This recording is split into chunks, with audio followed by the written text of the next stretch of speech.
Saya berada di atas kapal Sea Safari di Denpasar dan dari tempat ini menyampaikan inspirasi untuk keluarga Indonesia bahagia. Kita dalam pelajaran serial menjadi seorang suami dan suami yang mencintai istri. Nah, jatuh cinta atau pacaran, cinta itu menyenangkan, tapi pernikahan tidak sekedar cinta, butuh tanggung jawab dan komitmen berupa tindakan yang melayani. Memang cinta itu menyenangkan, tapi cinta itu tidak bisa bayar tagihan.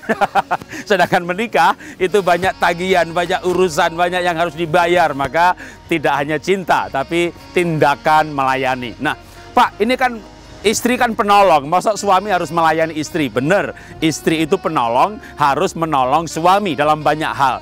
Tapi dalam beberapa hal tertentu, kalau suami mau menolong istri, ini akan membahagiakan istri. Nah, wanita yang bahagia, itu kekuatannya luar biasa. Dia akan menolong, bekerja, urus segala sesuatu, tidak ada capeknya.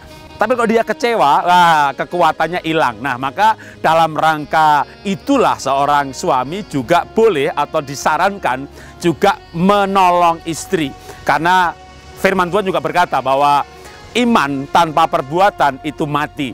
Cinta tanpa tindakan melayani itu rayuan gombal gitu ya. Rayuannya habis tinggal gombalnya. Nah, maka tindakan melayani apa yang seorang suami bisa lakukan untuk membuat istrinya bahagia? Tindakan melayani hal-hal tertentu. Misalnya kalau pergi pesta, nggak usah tiap hari gitu ya, bukain mobil, pintu mobil. Atau misalnya memang istrinya pintar masak, tapi membuat kopi di pagi hari. Nah, kalau saya senang melakukan hal ini. Tapi ini juga tergantung istrinya ya. Misalnya istrinya berkata, aduh Pak, Papa nggak usah begitu repot-repot, saya jadi malu. Ya dia ya nggak suka. Tapi misalnya coba Bapak buatin aja istri kopi gitu ya. Kalau dia berkata terima kasih, berarti dia menikmati. Maka buatkan aja dia kopi setiap hari gitu ya, setiap pagi. Maka itu membuat suasana hari itu dia ceria dan bahagia, dan dia akan melakukan banyak tindakan melayani lainnya dengan senang hati. Jadi tindakan melayani seorang suami ini sebagai peneguhan atas kata-kata cinta yang dia ucapkan, sebagai peneguhan bahwa dia juga mengasihi istrinya. Tindakan melayani menjadi sangat berarti khususnya bagi manusia atau orang atau istri yang bahasa cintanya adalah tindakan melayani. Gary Chapman dalam bukunya 5 Bahasa Cinta mengajarkan bahwa setiap manusia punya bahasa cinta yang berbeda-beda. Biasanya satu orang punya 2-3 bahasa cinta sebagai bahasa yang utama, kebutuhan bahasa cinta yang utama. Misalnya Anda punya seorang istri ya, lalu dipuji-puji, lalu berkata kamu tuh banyak ngomong, rayuan gombal. Lalu Anda peluk-peluk, jangan peluk-peluk. Nah itu berarti itu 2 itu bukan bahasa cintanya. Mungkin dia termasuk yang membutuhkan bahasa cinta, yaitu adalah tindakan melayani. Maka Anda harus melayani istri. Tidak setiap hari kan dia penolong, dia yang harus melayani. Tapi dalam acara khusus, misalnya pergi ke pesta, Anda bukakan pintu di hadapan temannya, wah dia merasa tersanjung, dia merasa diperlakukan sebagai seorang putri, dan Anda akan diperlakukan sebagai seorang raja.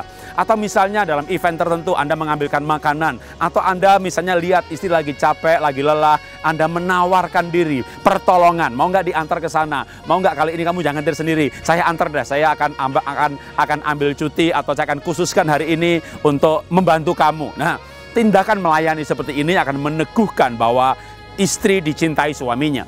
Ketika seorang istri dicintai, dia bahagia. Ketika dia bahagia, dia akan berperan sebagai penolong yang luar biasa. Kekuatannya nggak ada habisnya. Dia multi talent, dia multitasking.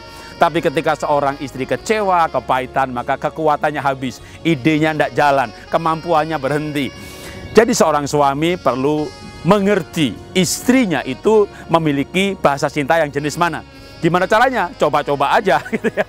Hanya dengan mencoba kita akan tahu. Jadi coba aja satu-satu. Tapi paling tidak biasanya apapun tipenya, tindakan melayani menjadi bahasa cinta yang umum. Seorang suami perlu belajar rendah hati, sehingga justru dengan kerendahan hati maka si istri akan menghormati bahwa suaminya mencintai dia diteguhkan, dan dia bahagia.